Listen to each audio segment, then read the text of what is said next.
Hey guys, welcome back to today's video. I'm Rebecca and today we are going to be designing a mermaid in my sketchbook on some watercolor paper. What I meant by that is we're going to be designing a mermaid in the sketchbook with a mechanical pencil and kneaded eraser. Obviously I'm going to use the kneaded eraser to design something because that makes a lot of sense. Yeah.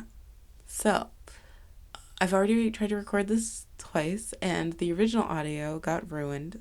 So, yeah.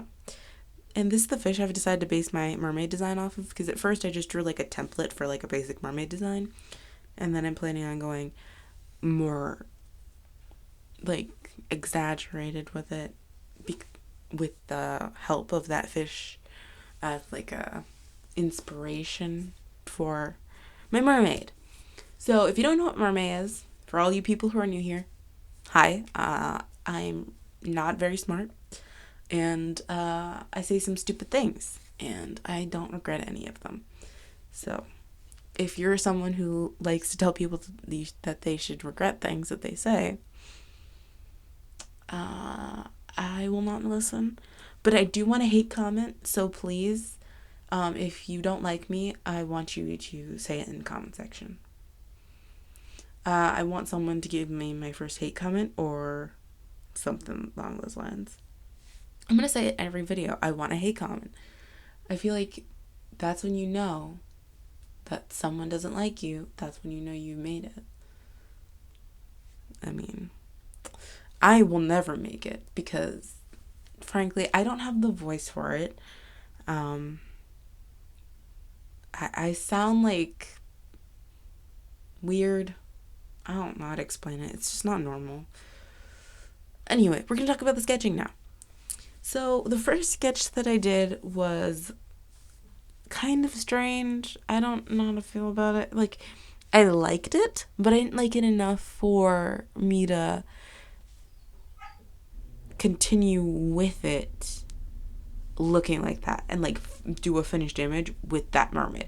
And obviously, this is a sketching video. I'm gonna sketch more because that's what this video is about. So I decided to take that design but make it a little bit more mature because I thought that this fish looked a little bit more mature. So by doing that, it really helped in the whole process of making it look more creative, making it look better. And now in the end, this is one of my favorite sketches that I currently have because it's just so beautiful and so flowy and so nice and mermaidy. This is probably the picture that I will post today because it is just like, it's so nice to look at. And that's how I feel. If you saw my post yesterday, it was really quick and like there's just something about the face I liked and I wanted to put yellow on something because I was trying to make myself happy for some reason, and yellow is just a color that makes people smile for no reason. I don't know, probably because it's so bright. But it helped, and just a little bit, and then I went back to being like angry for no reason. I don't know. The quarantine's got my mood all messed up, or maybe it's just me. I don't know. What? Words? I don't know. Okay, so while designing this, I was like, I got an idea. So I drew wings, like fin wings, on her back. But originally, my idea was to put a large fin on her back, and that I kind of sprouted this idea while creating the image. And I was like, I'll do it after. I'll make an image with it, and I did. But I'm going to talk about this right now. But this thing that I got from thinking about that design on the back, it made me think of these wings, and I was really excited about the wings. So I started drawing them, and then as I was drawing them, I was like, this makes her look like an angel. And I was like, that's so cute. And I really liked how it made her look like an angel. And I also really love her tail. You don't know what it looks like yet. And I also really like the fins that I will add to her side, like right now. Like, there was something about the sketch that just really captured what a fish looks like, but as a mermaid. And as an artist, all you can ask for is that, like, you like something you make. You don't have to like everything you make, but something. Like, it doesn't have to be the final image that you like, but even the sketch. If you love just one tiny sketch, you can be happy. And that's all artists really ask for, is like, we most of the time just like bash on our own art. And I know a lot of people don't like if you do that, but whatever. Now I'm just doing a thumbnail of the sketch that I liked, but in a different pose because that one's kind of boring. And now I'm just pointing out how when you use a thumbnail, it makes your final image look a lot better, and it does. So do thumbnails. It helps with composition and knowing where to put things in your final image, even though I should have cut off part of this paper because I drew it way too far to one side. Well, it's not way too far, but it's off center by a little bit too much for it to look not awkward. My dog is barking outside the closet. Yes, this is where I'm doing the audio today. It's not in my room. It's in the closet that is off my room in the laundry room. Why do I do it in here? It sounds better. Depending on the day, I feel like I want to be in here. So, moving on. I have no idea why some people think it's stupid to have. He jumped off my lap. I'm gonna stop. I don't feel like moving him. I'm just getting aggravated and I'm clearly getting he moves heated. himself. What am I doing? I will, There's a cat. no longer have him. Oh, he's removing himself. Okay, bye. Anyway, that was weird. I had to keep that in the video because it's a cat, and then you saw my cat's butt, so you're welcome. Oh my god, Diesel, please be quiet. I'm trying to film. Okay, while I was translating this, like I was trying to say before I really got cut off by myself, translating an image from a thumbnail to a final sketch is hard. Why is it hard? Because it's just kind of this thing where you know that you are doing something to, how do you explain this? If you're an artist, you know what I mean. Like, you'll draw a sketch and it'll be small, and it's easier to draw it small, even though some people think, oh, it's probably easier to draw something bigger, right? But no, because it's so small and confined, it looks better, and you have less space to move your hand around, so you're trying to make sure it fits the composition that way.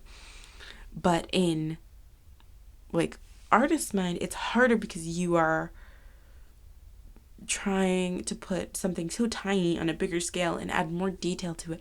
Otherwise, it's going to look plain and boring. So you have to add more detail. And that's the thing. And by the way, you're going to hear a very cringy clip, not right now, but soon, of me singing Phantom of the Opera. Why? Because I turned on the camera and, well, I turned on the camera and it was recording, and like before like I sit down, like I guess I was probably just singing to myself while I came back, and it's really funny. And then I put I can't sing at the bottom because I can't. It just sounds really bad and cringy, like I said. So now I'm going in with a sharper pencil. I kind of do what digital artists do, but in a traditional sense, and a way that I do a first layer sketch and then I go over top of that first sketch. Like, I go over that first sketch with a kneaded eraser and I erase most of it, and then I go back on top with the same pencil and I make it more refined and look better. So that's what I do, because I'm very talented in every single way. And when I was doing the hair and the ear, I believe I was humming to myself for some reason, which is why I don't do any hand gestures during this time, because I'm pretty sure all I am doing is going. I don't know what it's from, but like it was just like this hum that got stuck in my brain for no reason. I don't know. And now I start talking again, but I just wanted to point that out, that that's what I was doing. And now I'm continuously talking. That's why there's so many hand gestures in my videos, by the way, if I'm doing a voiceover, because I'm typically talking to myself or to you guys, but sometimes like I won't like the audio, or I will think I'm talking weird, because I talk weird. I don't talk like a normal person because I don't talk very often to people. So that's probably why my family likes to make fun of me, because I don't know how to speak correctly. Or like remember what I've said. Like I got made fun of because apparently I talk about Legos a lot, even though we don't have Legos. Oh, here's the cringy clip. Did you guys enjoy that? That awful, awful thing that you just had to listen to? I hope you did, because it is hilarious to me. I don't know why that I decided to leave that in, but I think it's funny. And I think people deserve to hear that, just one clip. If you haven't seen Phantom of the Opera, you should try to find it, or find a way to watch it. It was on YouTube for a while, and now it's not. It's not on YouTube anymore because it was like a short time thing that they were doing with it was an anniversary, I think, and they were raising money for like an actors fund, I believe, because my foot is asleep. By the way, I don't film on or record this on like a chair typically. Well, I'm done with the sketch. Isn't it really pretty though? Look at that. I'm going to do something with that sketch to make it look better. And now I'm just showing you that I have my watercolors and my 2 things of water. And I'm gonna watercolor. But now I also want to explain how my setup is. So I'm usually sitting on a floor if you hear voiceover, because I'm sitting in my closet. Why I'm sitting in a closet? I don't know. I just like being in here. It's fun. Well, first of all, it's less noisy in here. There's usually less sound, no matter where you are in the house, because you can usually hear everything in my room because we have vents. So if I'm screaming, into a microphone, and people are trying to sleep or relax or just not listen to me, you can hear me much louder if I'm in my room, which is right next to this closet. So I do it here, not only for the audio sake, but for other people's sake. So yeah. Okay, let me tell you something about this that was really fun.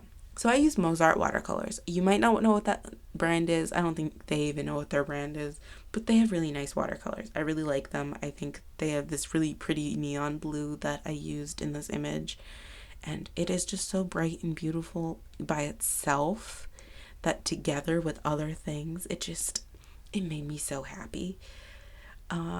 So this color blue was just so pretty, and I just loved it so much. And then I started doing the hair, and then I feel like this is where it all went wrong. The hair ruined it. What I should have done is I should have made her hair yellow. Why? Because then it would have been a primary color scheme. But instead I did blue. So a blue and pink color scheme, except I didn't do very light blue. I went a dark blue because I was like, I made the hair brown, which was the first mistake. Don't make the hair brown if you have a light image. I mean, the brown does look nice now looking at it. But what I wanted clearly wasn't the brown. And my solution was a bad solution in the end. But we're not going to talk about that right now. We're going to talk about how I could have fixed it. I could have done, even before I did the brown, do yellow, or when I did change the color, to change the color to yellow gouache, because I already was using watercolor, so the gouache would have worked well with it. It would have been fine. And I did end up using gouache, but a different color, and the blue, and first I go in with watercolor that is blue. instead of just trying to fix the mistake with gouache right away, I go in with watercolor first for no reason. I should have just let it have been like the ugly. I shouldn't have let it stay like this, and I made it worse. I made the color worse because now I had to wait longer to fix the problem. But I'm gonna show you guys the fact that I messed up, because I did. And I have the whole thing on video. So I'm not gonna lie here. I'm not gonna sit here on my closet floor and lie to you tell you it looks good, because it doesn't. I mean, the final image is not bad. It's not terrible. It doesn't look awful. But it's not great. It's not my favorite thing in the whole world. I mean, not everything I'm going to make in mermay is going to be good. Let's just be honest. Because as people, we don't always make things that look good. I am not a machine. I am not good at a lot of things. But basically what I'm doing here is I'm making something for the eyes. Like, I'm making like a glare in the eyes. And at the bottom of the hair, I decided to make it a little bit more interesting because it was just a flat color. I added some white to the blue, and I decided to fade it up a little bit. And then I said this was done, and I was going to add some line art. Originally, I wasn't going to, because I was going to do it all with watercolor, but then I was like, no, I think it needs line art. And I do think the line art helped. I think it made it look better. But this original sketch of this is still my favorite. Like, it's so much better than the line art version. I think the original sketch just has a special place in my heart. And I think I did a pretty good job of the lighting in this video. But make sure to tell me how you think the lighting is. I don't know. If you don't like the lighting, then tell me, because I don't know. But I do like the way I did the fin in the liner. It looks pretty good. But I think that's basically it for today's video. I don't have an artist of the week for this week because I didn't pick one out. Well, I do, but it will be on Friday, so you'll get the artist of the week on Friday now. And just like usual, because it will be one artist per week. Okay, guys, thanks so much for watching. I will see you on Wednesday with a sketchbook tour, sketchbook number 10. So be excited, and most importantly, stay healthy and happy and safe. Okay, bye.